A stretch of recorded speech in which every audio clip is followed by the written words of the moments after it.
Driving a vehicle is a beautiful thing, especially when you live in a country that has the most beautiful sights on earth. Not where I live. Whenever I go for a drive, it's not great. There's bird shit everywhere. I don't know why.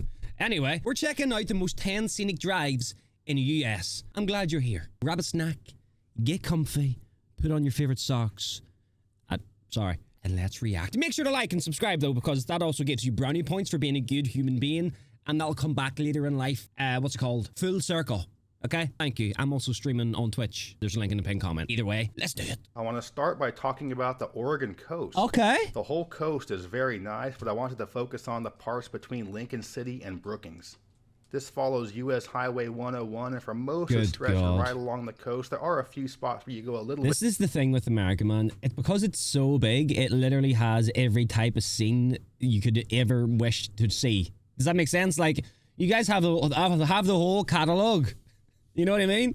Like, Ireland's got one. We got fields, man. You guys got every single type of scenic thing you'd ever want to see. But inland.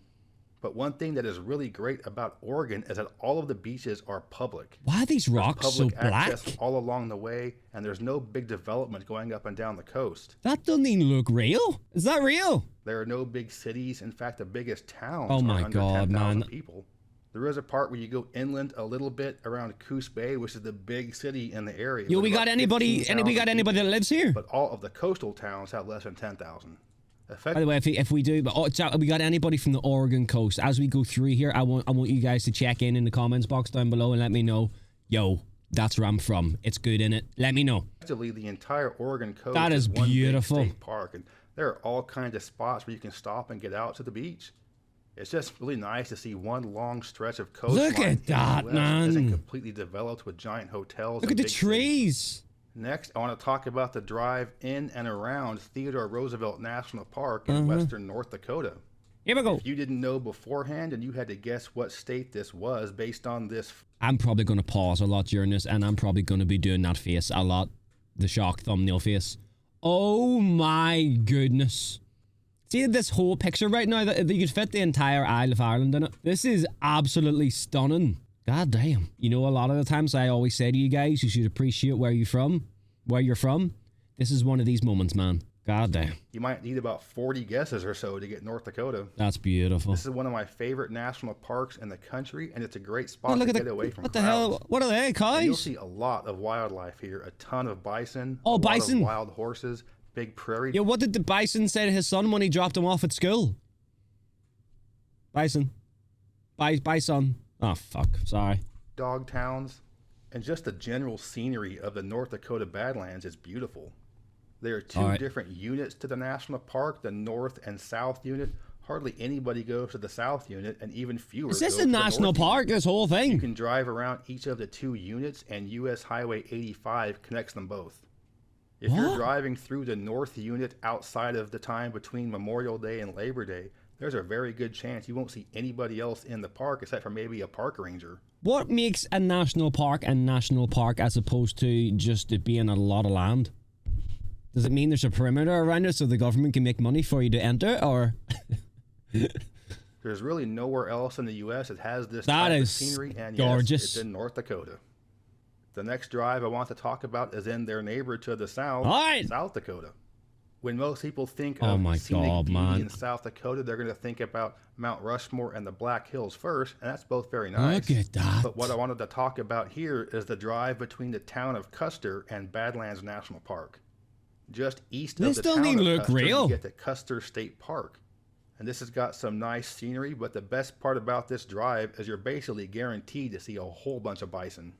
They'll just be there chilling, roaming the streets, wishing people weren't there to bother them. Look at that, man. Going a little bit farther east, you get to Badlands National Park, and this is where the scenery gets really gorgeous. The last time I was at this park, it was really cold, a bit too cold. Look at this little walkway and stuff. Like, this looks like a movie set. Or like CGI. Can you confirm that this is what I'm looking at right now is real? This is not fake. This is a real place in the USA. And I can go and walk around here and sing.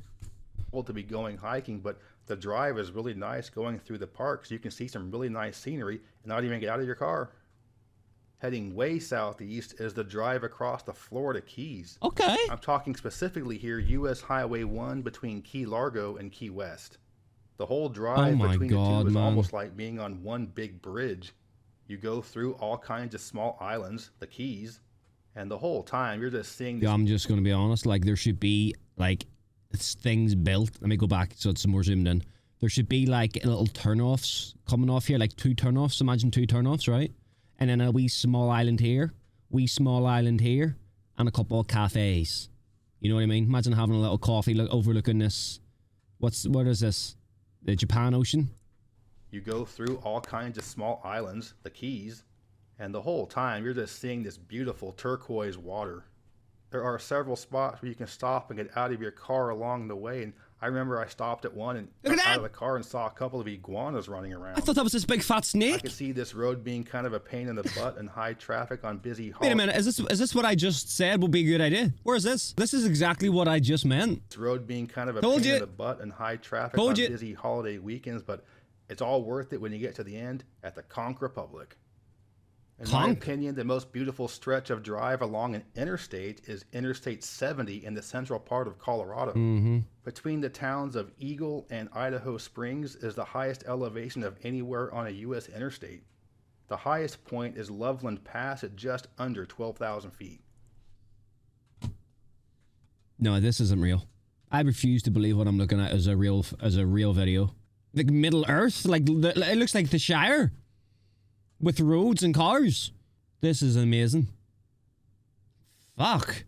To go over the pass, this is what I mean. You better appreciate where you're from. But you can take a side exit and go on US Highway 6 to go over the actual pass. Is this the same place? And with you being at almost 12,000 feet for a good chunk of the year, there's going to be a lot of snow on the mountains. Oh my God. So if you want to experience high altitude and thin air, but not go on some crazy hike or on some weird back roads, you can do it on I-70 in central Colorado. I-70? Next up, arguably the most famous drive in the U.S., the Blue Ridge Parkway.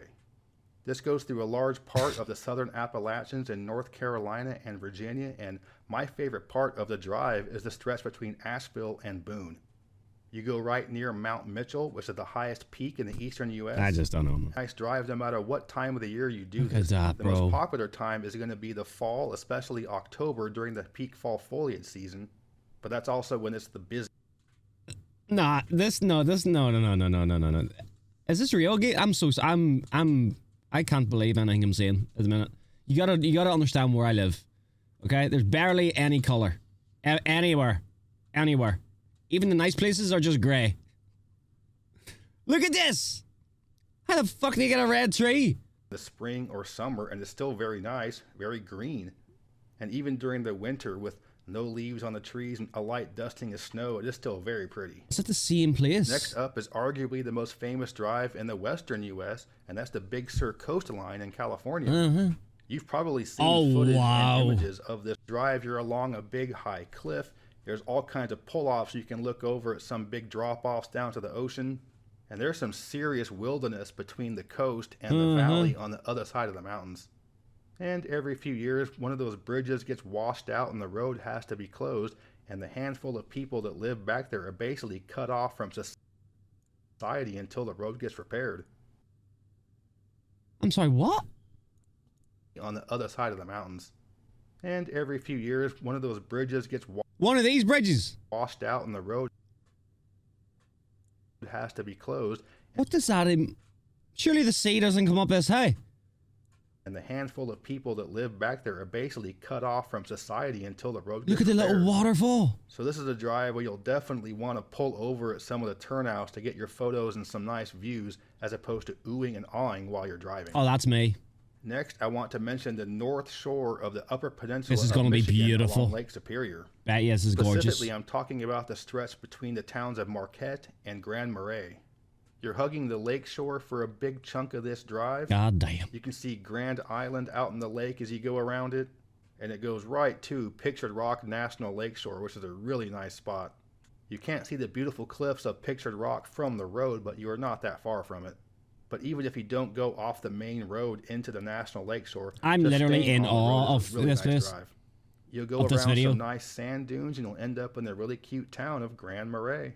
Where? Most of the UP of Michigan is very beautiful, very wooded. Is that a wee town? Especially the spot along the north shore of the Upper Peninsula is where you have some of the most beautiful views. Next up is a nice drive around some mountain lakes in western Maine. Okay. I'm talking primarily about the areas around Rangeley Lake, Mount Blue State Park, and the Sandy River Valley.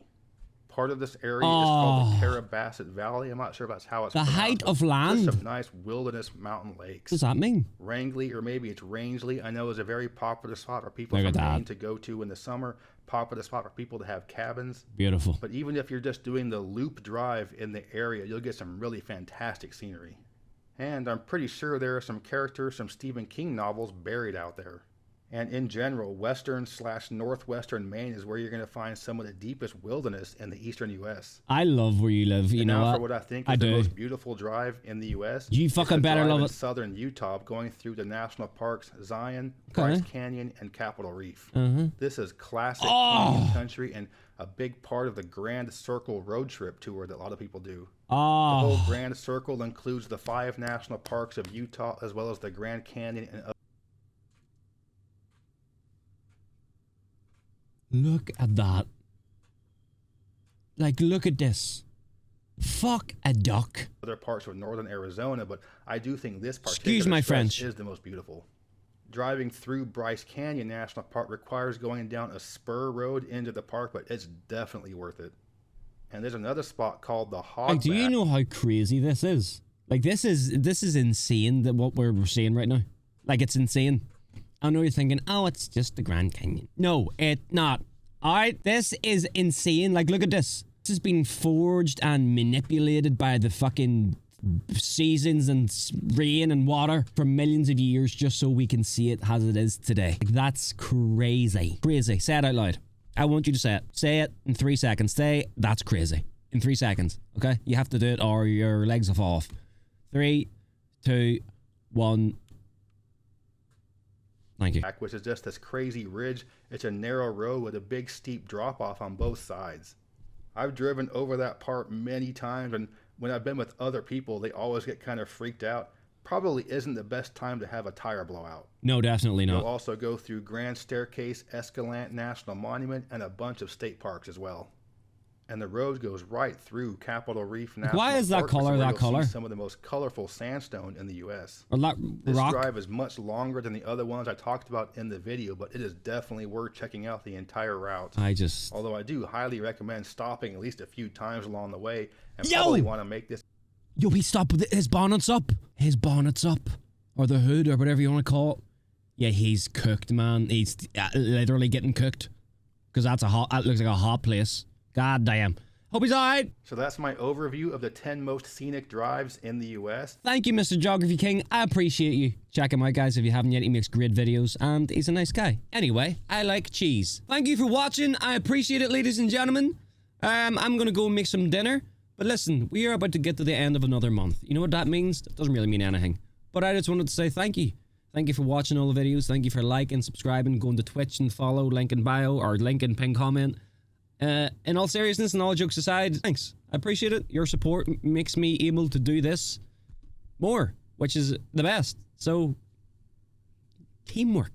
Okay? Thank you. Have a good weekend. What day is it? It's Thursday.